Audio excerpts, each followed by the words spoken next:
पहला प्रश्न। एक ही आरजू है कि इस खोपड़ी से कैसे मुक्ति हो जाए। आपकी शरण आया हूं।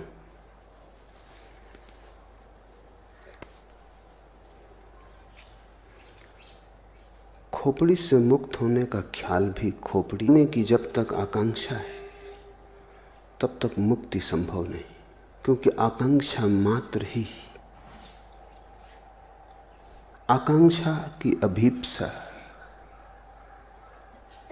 मन का ही जाल और खेल है। मन संसार ही नहीं बनाता, मन मोक्ष भी बनाता है। और जिसने ये जान लिया ने बनाया है संसार, तो हम मन से मुक्त हो जाएं तो मुक्त हो जाएंगे। वहीं भूल हो गई, वहीं मन ने फिर धोखा दिया, फिर मन ने चाल चली, फिर मन ने जाल फेंका, फिर तुम उलझे, फिर नया संसार बना। मोक्ष भी संसार बन जाता है। संसार का अर्थ क्या है? जो उलझा ले। संसार का अर्थ क्या है? जो अपेक्षा बन जाए, वासना बन जाए। संसार का अर्थ क्या है? जो तुम्हारा भविष्य बन जाए। जिसके सहारे और जिसके आश्रय और जिसकी आशा में तुम जीने लगो, वही संसार है।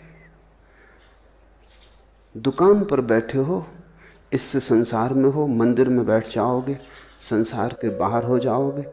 इतनी सस्ती बातों में मत पड़ जाना। काश इतना आसान होता,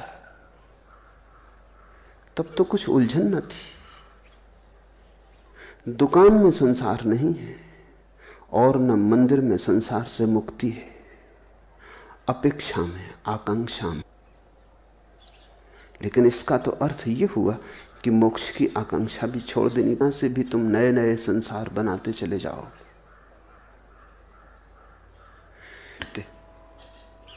किसी ने बांधा भी नहीं। बंधन कहां है? बंधन से छूटने की जल्दी मत करो, क्योंकि यह भी हो सकता है बंधन हो ही ना, तब तुम छूटने की कोशिश से बंध जाओगे। और अगर बंधन नहीं है तो छूटोगे कैसे? कहां है? पूछो, जिज्ञासा करो, वासना मत करो। विपरीत की वासना भी वासना है। फर्क पड़ेगा कि तुमने गिरने का ढंग बदल लिया। तुम बाएं गिरे कि दाएं गिरे, इससे क्या भेद पड़ता है? जिज्ञासा करो कि बंधन कहां है, बंधन क्या है। बंधन को भर आंख देखो। इसी को बुद्ध ध्यान कहते हैं, अप्रमाद कहते हैं कि बंधन को भरी आंख से देखो। तुम्हारे देखने देखने में अगर तुम जाग के देखोगे कैसे टिकेगा? बंधन वस्तुतः होता तो मुक्ति का कोई उपाय न था।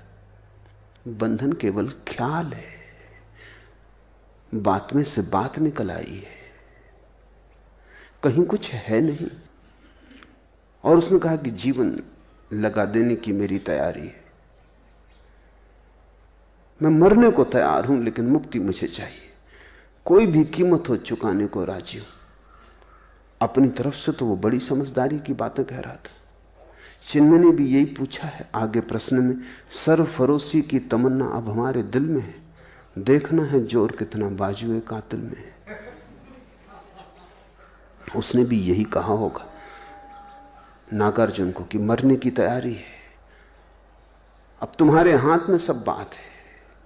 मुझसे न कह सकोगे कि मैंने कुछ कमी की प्रयास में, मैं सब करने को तैयार हूं। अपनी तरफ से वो ईमानदार था, हम इसे मान सकते हो। लेकिन ईमानदारी कितनी ही हो भ्रांत थी। नागार्जुन ने कहा ठहर, एक छोटा सा प्रयोग कर, फिर अभी इतनी जल्दी नहीं मरने मारने की। ये भाषा ही ना समझेगी। यहां मरना मारना के ऊपर फिर देखेंगे। और उससे कहा कि तू चला जा सामने की गुफा में, अंदर बैठ जा और एक ही बात पर चित्त को एकाग्र कर कि तू एक भैंस हो गया है। भैंस सामने खड़ी थी, इसलिए नागार्जुन को ख्याल आ गया। उस युवक ने कहा जरा चिंतित होकर कि इससे मुक्ति का क्या संबंध? नागार्जुन ने कहा वो हम 3 दिन बाद सोचेंगे। बस तू 3 दिन बिना खाए पिए, बिना सोए एक ही